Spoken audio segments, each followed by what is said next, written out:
Saya percaya orang-orang yang hari ini mencari uang itu karena dia tidak punya kelebihan dibandingkan yang lain.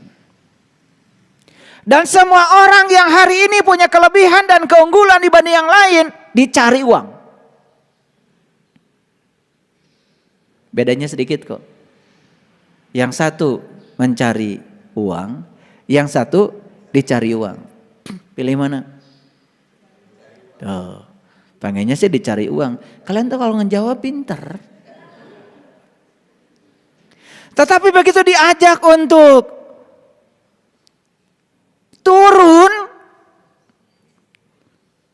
melakukan, banyak sekali membuat alasan untuk tidak berbuat. Ngerti maksud saya? Coba, ada nggak orang dokter spesialis sibuknya luar biasa? Itu pasiennya udah nunggu loh, rela antri. Berarti uang mencari dia? Iya. Beda kan dengan dokter biasa. Nunggu aja malah pasiennya nggak datang-datang. Sama. Dalam segala hal juga begitu. Dalam dunia ekonomi, dalam dunia perdagangan sama. Ayo lihat saya semuanya. Gimana caranya kita menjadi unggul? Itu pertanyaannya. Gimana caranya? Karena semua sarannya sudah diberikan oleh semesta pada kita. Waktu kita sama 24 jam. Kok orang lain bisa? Kok saya tidak bisa? Di mana letak kesalahan saya? Ternyata begitu diselidiki kesalahannya sederhana. Orang lain sudah bangun, kita masih tidur. Orang lain masih bangun, kita sudah tidur. Taeta. Batur ngesudang ya sare kene. Batur hudang kene ya ge sare. Jam tidurnya lebih panjang daripada yang lain. Mau unggul seperti apa? Waktunya sih sama 24 jam. Betul maksud saya? Oke. Nah, saya masuk sedikit deh ke sini. Perhatikan. Jadi kalau kita melihat bagian-bagian dari waruga kujang, waruga itu berarti badan kasatnya kujang, waruga. Itu ada bagian papatuk, itu mulut ya. Ada bagian mata, ada bagian beteng, perut. Ada bagian tongong, tongong itu berarti punggung dan lain-lain. Jadi sebetulnya saya tidak akan membahas ini karena waktu ini tidak akan cukup. Tetapi secara global sebetulnya kujang ini lebih mencerminkan tentang diri manusia. Jadi kujang ini lebih mencerminkan tentang diri manusia. Ya, nanti suatu saat kita kupas lebih dalam. Karena saya ingin fokus pada bagaimana justru kita membangun keunggulan. Itu yang ingin saya fokuskan sekarang. Nah, jadi secara filosofis ya di dalam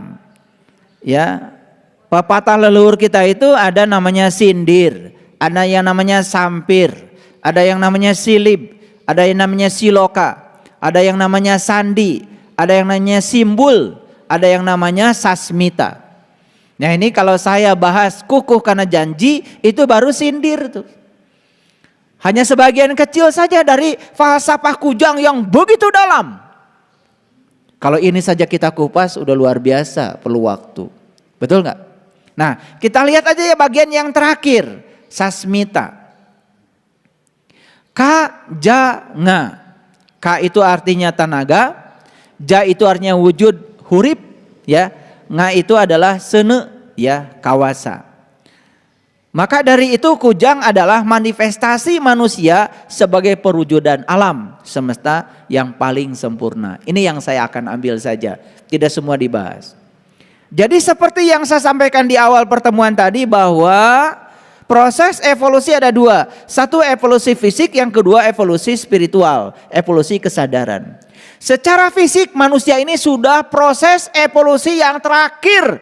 Tidak ada lagi evolusi setelah jadi manusia. Gitu. Paling lengkap segalanya dari sisi waruga. Nah, jadi karena manusia ini punya tubuh yang sangat luar biasa, dari sisi evolusi yang paling lengkap, paling tinggi, maka manusia ini punya potensi yang paling besar untuk melakukan proses evolusi kesadaran.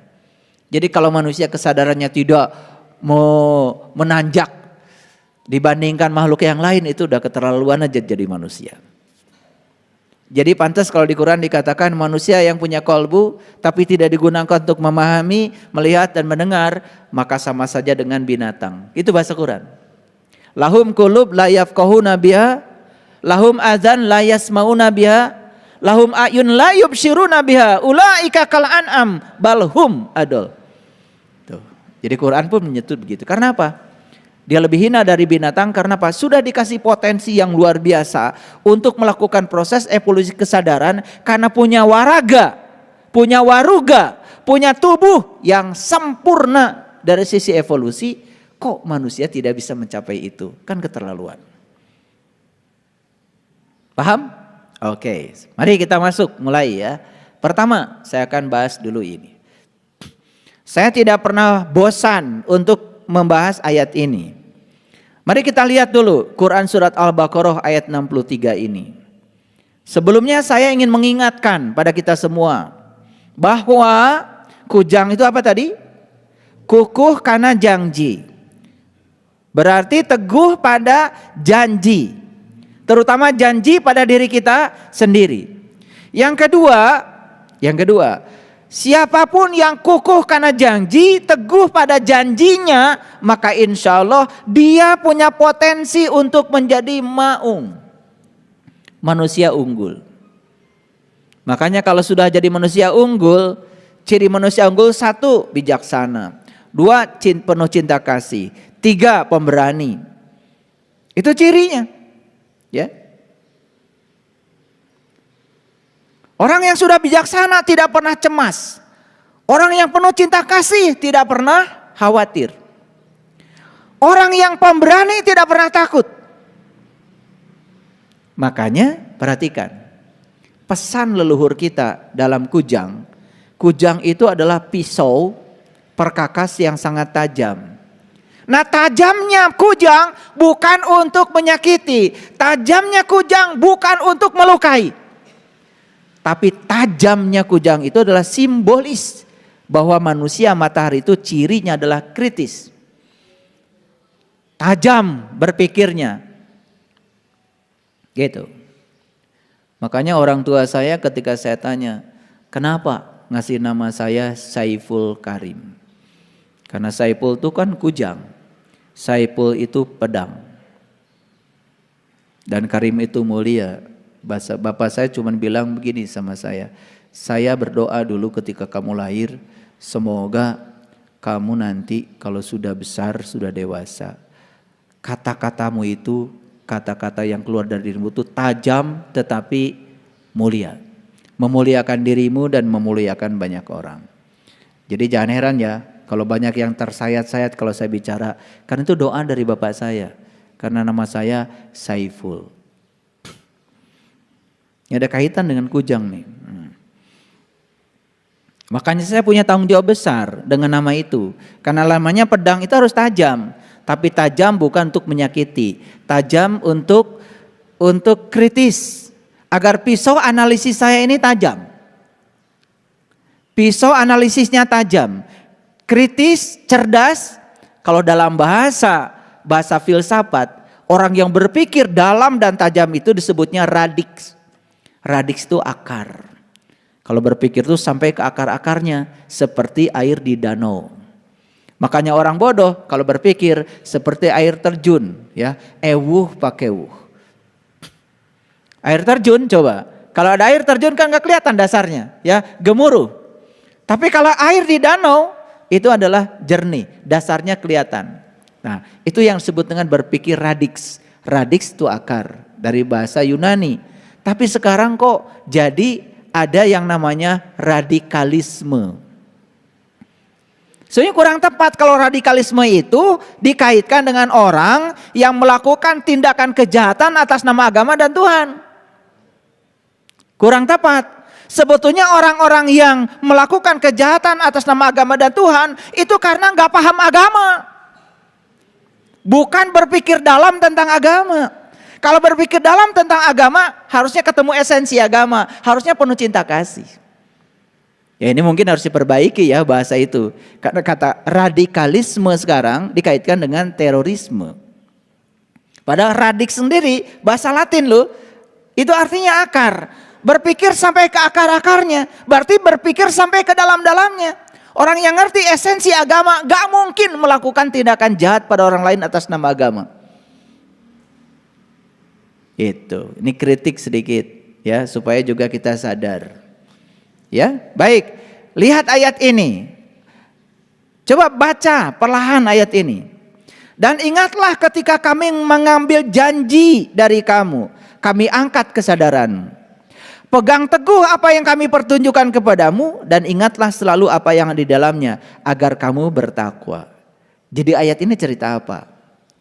Cerita tentang bagaimana metode untuk menjadi orang yang bertakwa. Berarti orang bertakwa unggul nggak? Unggul. Nah ini saya cuma cari titik temunya. Ternyata di Quran untuk menjadi orang yang bertakwa syaratnya apa? Yang pertama apa? Kujang kan? Dan ingatlah ketika kami mengambil janji. Jujur, mengerti nggak ayat ini? Pernahkah Allah mengambil janji dari kita? Pernah. Kita baca dulu ayat yang lain. Ayo baca ayat ini. Quran surat Al-Maidah ayat yang pertama. Hai orang-orang yang beriman, penuhilah janji-janji itu. Kalau gitu siapa orang beriman? Ayo. Ini kalimatnya sederhana. Ini harus kujang ya, harus tajam, harus kritis. Hai orang-orang yang beriman, penuhilah janji-janji itu. Berarti siapa orang yang beriman ini? Yang sudah berjanji. Gak mungkin Allah tiba-tiba menagih janji sama orang yang belum pernah berjanji.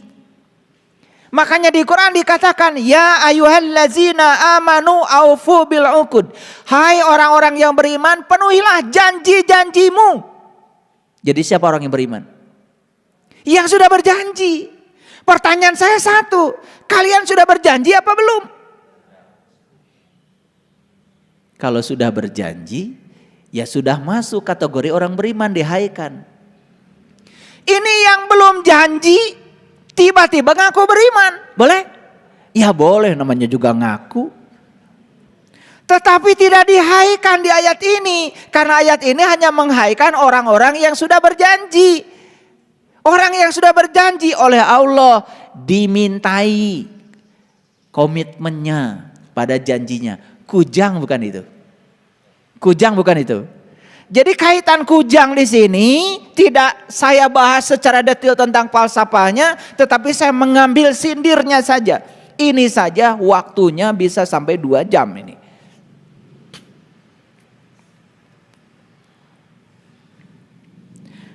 Begitu kita sudah memenuhi janji kita, maka Allah bilang di ayat ini, lihat ayat ini, dihalalkan bagimu binatang ternak.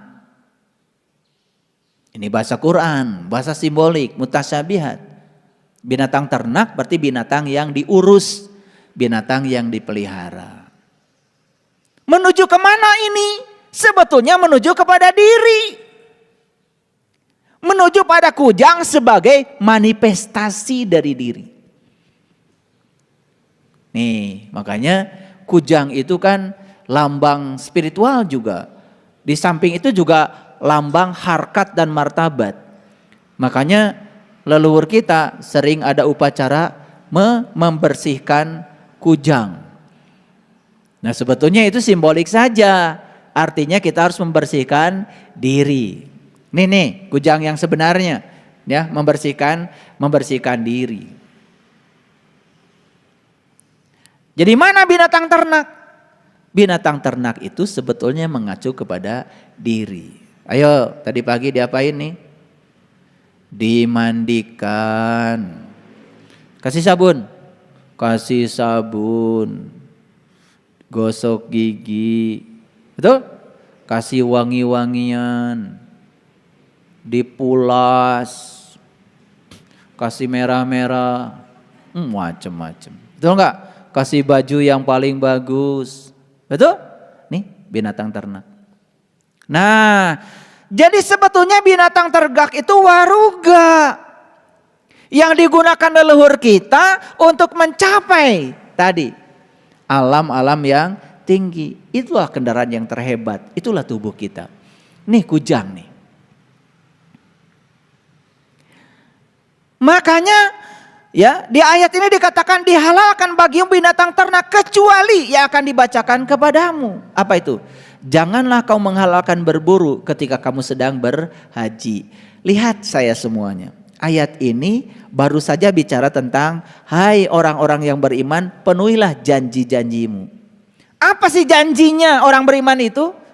Janji orang beriman yang paling utama adalah komitmen kepada Allahnya. Komitmen pada Tuhannya. Makanya supaya kita punya komitmen yang terus-menerus kepada Allah, kita harus sering melaksanakan haji.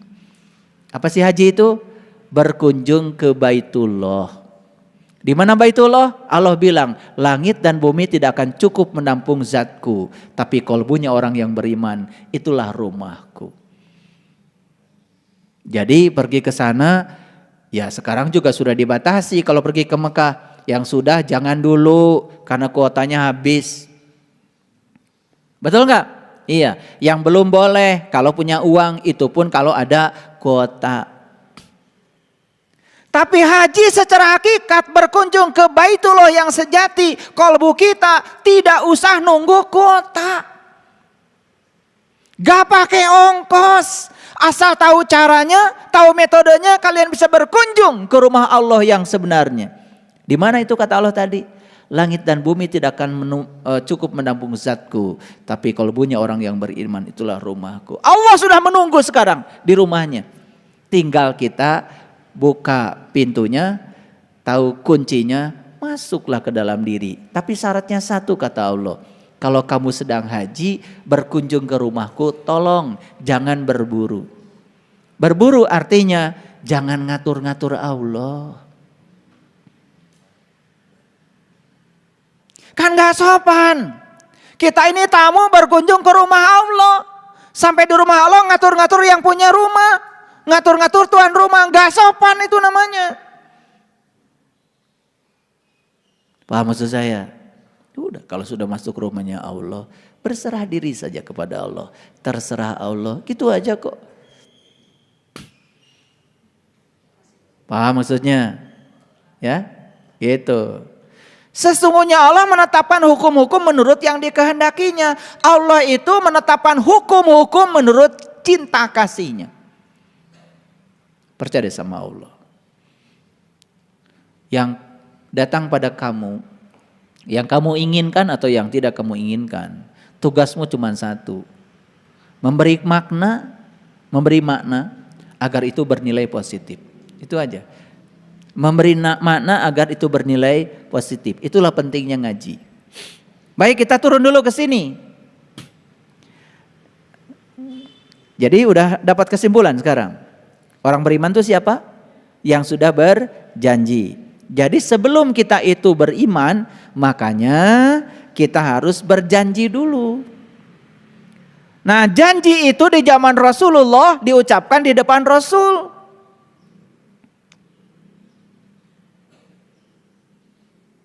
Makanya di Quran ada kata-kata innalladzina yubayyi'unaka innama yubayyi'unallah. Siapa yang berjanji setia kepadamu wahai Muhammad, sesungguhnya dia berjanji setia kepada Allah. Itu yang disebut dengan transaksi. Jadi oleh karena itu mengawali iman harus diawali dengan sebuah transaksi. Penting itu diperhatikan. Makanya ada ayatnya. Hai orang-orang yang beriman, penuhilah janji-janjimu. Berarti orang beriman itu adalah orang yang sudah berjanji. Maka ditagih oleh Allah. Paham sampai di sini? Nah, kalau kita lihat Quran surat Al-Baqarah ayat 63, syarat untuk menjadi manusia unggul yang disebut dengan manusia bertakwa itu salah satu syaratnya adalah mengambil janji. Jadi harus diambil janji itu. Ayo, yang belum berjanji harus berjanji. Di zaman Rasul dilakukan di depan Rasul. Sekarang tidak ada lagi Rasul. Yang ada adalah para pewaris ilmunya Rasul. Itulah yang disebut dengan para guru. Sering disebut dengan para guru mursyid. Kan begitu. Mayyahdillahu fahuwal muhtadi wa mayudlil falan tajidalahu waliyan mursidan.